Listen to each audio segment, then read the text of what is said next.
procedure, introduce yourself and identify the client's identity. Tell the patient what you are going to do, why is it necessary, and how he or she will participate or cooperate. Perform hand hygiene, provide clients privacy, and don't forget to prepare the necessary equipment.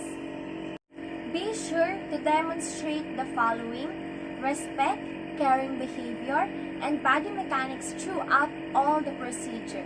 Consider the client's safety and comfort, and lastly, communicate effectively with the client.